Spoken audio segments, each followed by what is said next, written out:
bago tayo mag-secret file, ay ilike mo muna ang video na to at mag-subscribe na sa aming YouTube channel. Don't forget to click the notification bell para hindi ka nahuhuli sa latest episode ng DJ Rocky's Secret Files.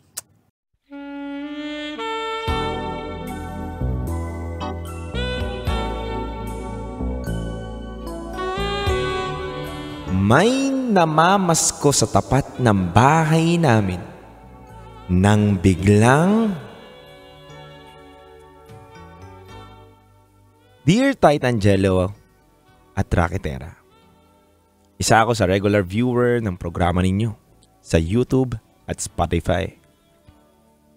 Naisipan ko lang sumulat para ikwento ang naranasan ko nitong nakaraang linggo. Tago nyo na lang ako sa pangalang Heidi Ann. At ito ang aking SPG. As in, Super Pakganern Secret File.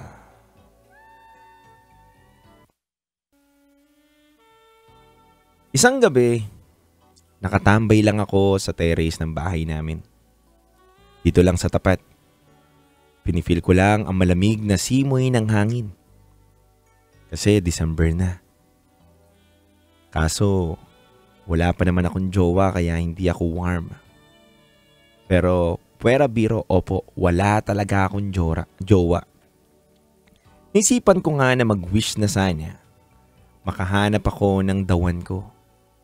Pero kung hindi pa siya ipapackage ni Santa Claus sa akin at sa darating na Pasko, okay lang. Maghihintay lang ako. Hindi pa naman siguro ako mamamatay agad-agad kung wala akong jowa ngayong Pasko na to. Pero DJ Rocky, DJ Jello, eto na nga po. Mag-isa akong nakatambay sa terrace. Tapos nagulat na lang ako. Kasi may dumaan na grupo ng mga bata. Biglang tumigil sa mismong tapat ng bahay namin. Ayun, nangaroling na pala. Naalala ko, umpisa ng caroling December 16 na kasi. Pwede nang mamasko sa mga bahay-bahay. Natuwa naman ako na makita na may namamasko sa mismong bahay namin.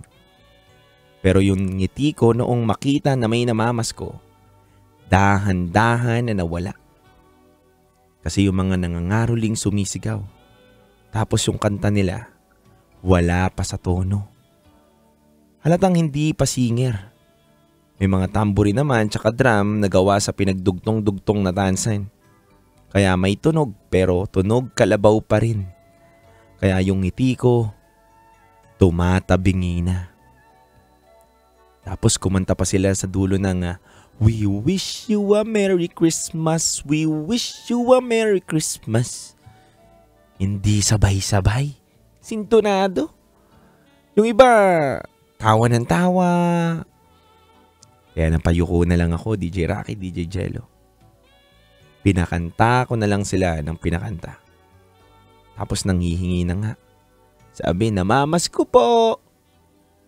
Nagtanong ako kung pwedeng kumanta pa sila ng ibang kanta.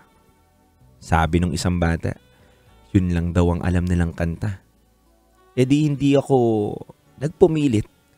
Kumuha ako ng barya at binigyan ko sila ng 3 piso.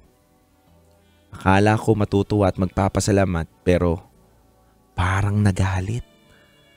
Ang sabi, ang barat ko daw magbigay ng pamasko. Eh paano naman kasi hindi ako nakontento sa pagkanta nila paano ko sila bibigyan ng malaki-laking pera? Kaya yan tuloy Titangelo at DJ Rocky. Natatakot na akong humarap sa terrace namin tuwing gabi. Kasi baka may bumalik na naman ng mga ngaroling at bigyan ko ng konti lang tapos magagalit ulit. Sasabihin naman na ako ang barat. Ano ang dapat kong gawin, Titangelo at DJ Rocky? Mali ba yung ginawa ko na nagbigay lang ako ng konti? Ginajudge ko rin naman kasi sa pagkanta yung performance Sorry kung medyo barat ako Pero mas masakit kasi yung kinantahan ako ng Thank you, ang babarat ninyo, thank you. Mas masakit sa akin yun. Wala naman talagang presyo ang pagbibigay sa Pasko eh. Basta yung galing sa puso. Hindi rin naman kasi masyadong maraming pera yung katulad ko. Lalo na sa bahay namin, onti lang naman ang barya na nakakalat. Ano ba ang magandang gawin dapat? Hihingi lang sana ako ng advice. Baka ako balikan ng mga namamas ko tapos ang mangyari, yung ibibigay ko ibato bigla sa akin. Kaya sana matulungan niyo ako. Mahihiya rin kasi ako magbigay kung lagi sila magagalit sa akin. Kaya sana matutunan ko rin magbigay talaga ng malaki-laki. Pampabawas lang sana sa pagka-guilty ko sa unang nangaroling sa amin. Asahan ko po sana ang inyong mga payo. Thanks po at maligayang Pasko. Muli, ako si Heidi Ann at ito ang aking SPG as in Super Pak Ganern Secret File.